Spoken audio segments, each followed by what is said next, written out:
LSG की बड़ी जीत से जीटी के लिए प्लेऑफ से पहले खड़े हुए बड़े सवाल। जाते जाते लखनऊ ने अपना हुनर दिखाया खास। Lucknow super giants versus Gujarat Titans, ये जो मुकाबला रहा वो भाई एक तरफा अंदाज में मुकाबला रहा। लखनऊ सुपर जायंट्स जो प्लेऑफ की रेस से बाहर है, उसने गुजरात टाइटंस को यहां पर निस्ते नाबूद और धाराशायी किया। इस मुकाबले में अगर मैं बात करूं तो काफी कुछ संतुष्टि करने के लिए लखनऊ सुपर जायंट्स के लिए रहा, लेकिन समीक्षा करने की बात गुजरात टाइटंस की आ चुकी है। और प्लेऑफ से पहले एक दो सेटबैक जरूरी होते हैं यार, धक्का पहुंचना जरूरी होता है। एक तरीके से आप कह सकते हैं गुजरात टाइटंस को अपसेट किया है लखनऊ सुपर जायंट्स ने, क्योंकि लखनऊ सुपर जायंट्स की मैं बात करूं ऑन द पेपर बेहद कमजोर टीम ये नजर आती है।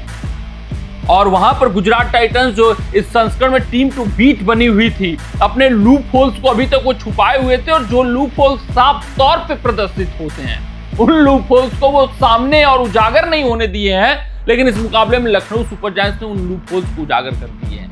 प्लेऑफ से पहले बड़े सवाल लखनऊ गुजरात टाइटंस के लिए खड़े हो गए हैं, और एक रास्ता बाकी टीमों को दिखाया है कि गुजरात टाइटंस के खिलाफ आप क्या कुछ प्लानिंग के साथ आ सकते हैं और कैसे गुजरात टाइटंस को हराया जा सकता है। तो समीक्षा का ये मुकाबला रहा है, और इस पर चर्चा जरूर आशीष नेहरा, शुभमन गिल करेंगे कि भाई ये जो सेटबैक है इसको सस्ते में नहीं लेना है, हल्के में नहीं लेना है, बल्कि अपनी गलतियों और अपनी खामियों को सुधार करना है। और ये लूप होल सब जानते हैं, लेकिन कोई अभी तक एक्सपोज नहीं कर पाया था, जो लखनऊ सुपर जायंट्स ने किया है। सबसे बड़ी बात कि ये पूरी गुजरात टीम सिर्फ और सिर्फ 3 खिलाड़ियों के ऊपर टिकी हुई है। वो है साई सुदर्शन, शुभमन गिल और जॉस बटलर। ये आप भी जानते हैं, हम भी जानते हैं, और पूरा का पूरा आईपीएल का जो है ग्रुप 9 टीमों का वो भी जानता है कि गुजरात टाइटंस के टॉप 3 खिलाड़ियों को अगर आउट किया जाए सस्ते में, तो फिर उनके ऊपर बढ़ चढ़ कर गेंदबाजी की ये उनको दबोचा जा सकता है। लेकिन गुजरात टाइटंस वो खुद ब खुद इस खामी को जानते हैं, जिस कारण से वो अक्सर एक रोल दे देते हैं टॉप 3 में से किसी एक को कि भाई आपको 20 ओवर टिकना है, डटना अड़ना है और गुजरात टाइटंस के टीम को खेना है।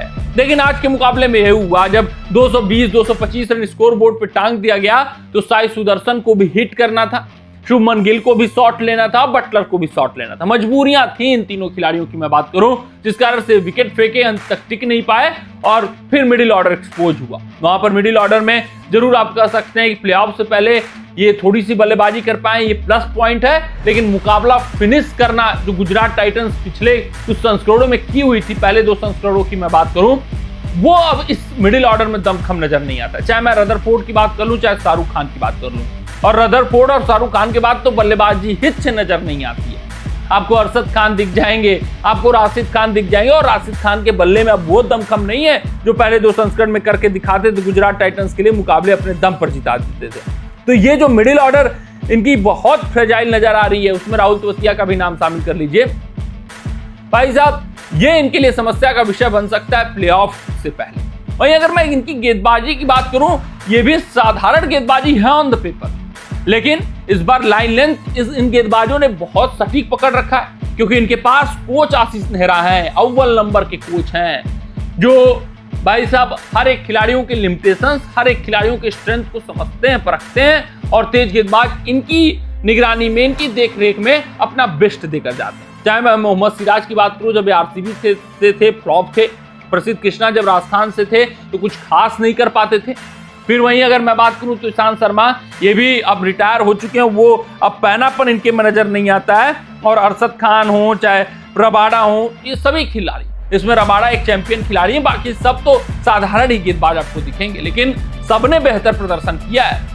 मगर आज के दिन प्रसिद्ध कृष्णा, जो इस बार स्टार परफॉर्मर रहे आईपीएल 2025 में गुजरात टाइटंस के लिए, इनका जब गेंद नहीं घर भर पाया, तो भाई साहब पूरी की पूरी गेंदबाजी यूनिट एक्सपोज हुई है। चाहे मैं राशिद खान की बात करूं, जो काफी ज्यादा खर्चीले साबित हुए, 2 ओवर में 36 रन इनको कूटे गए। प्रसिद्ध कृष्णा 4 ओवर में 44 रन, ये अक्सर मिडिल ओवर में विकेट लेते थे, आज नहीं ले पाए।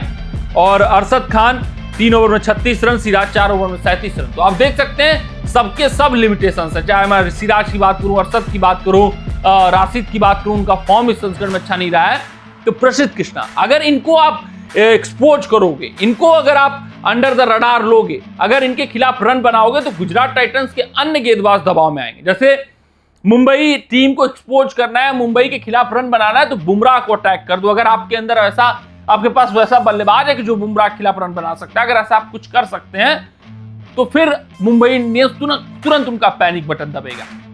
वैसे ही गुजरात टाइटंस में अगर आप प्रसिद्ध कृष्णा, इनके लिए आसान है, प्रसिद्ध कृष्णा उतने बेहतर गेंदबाज नहीं है जितने बुमराह है कि एकदम अटैक ही नहीं कर सकते हो। तो प्रसिद्ध कृष्णा को अगर आप अटैक कर दोगे भाई साहब, तो फिर देखिए गुजरात टाइटंस की बॉलिंग यूनिट इसी तरीके से पिटेगी। 10 से 15 रन वो एक्स्ट्रा खर्च करके जाएंगे ही जाएंगे। और वहीं मैं लखनऊ सुपर जायंट्स की बात करूं तो उनके तरफ से मिचेल मार्श, इन्होंने 170 रन ठोक डाला। 64 गेंदों पे 10 चौके 8 छक्के, पूरन ने 56 रन 27 गेंदों पे, तो ऋषभ पंत ने 6 गेंदों पर 16 रन बनाया। और इन सभी पारियों की बदौलत विशाल का 235 रन स्कोर बोर्ड पे लगता है, और वो गुजरात टाइटंस जैसे बैटिंग यूनिट के लिए काफी समझ में आता है, क्योंकि वहां चाहे मैं बात करूं साई सुदर्शन की, चाहे शुभमन गिल की, सबके लिमिटेशन है यार स्ट्राइक रेट के। बहुत तेज खेल गए तो ये 170 180 उससे ऊपर नहीं जा पाएंगे। जॉस बटलर के ऊपर सारी कुछ निर्भरता थी, क्या ये टिकते, अगर टिकते तो 20 ओवर खेलते तो फिर चीजें बदल सकते थे अपने दम पर, लेकिन वो नहीं हो पाया। तो फिर गुजरात टाइटंस को कोलैप्स करना ही करना था इस मुकाबले में,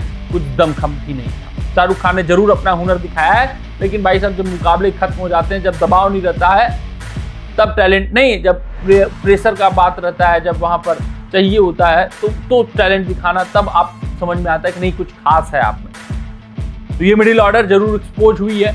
मुकाबला फिनिश करके अगर ये मिडिल ऑर्डर जाती इस परिस्थिति से कि भाई सुदर्शन, शुभमन गिल, इनके ऊपर उतनी निर्भरता नहीं है, तो ठीक रहती बातें। देखना दिलचस्प रहेगा कैसे गुजरात टाइटंस प्लान करता है, अपनी कमियों को, खामियों को छुपाता है। अभी आज तक तो यही पता चला कि 33 रन से आज का मुकाबला गुजरात टाइटंस हार चुका है। मिलते हैं आपसे अगली रिपोर्ट में, तब तक अपना ध्यान दें, सुरक्षित रहें, स्वस्थ रहें, मस्त रहें। जय हिंद, जय भारत।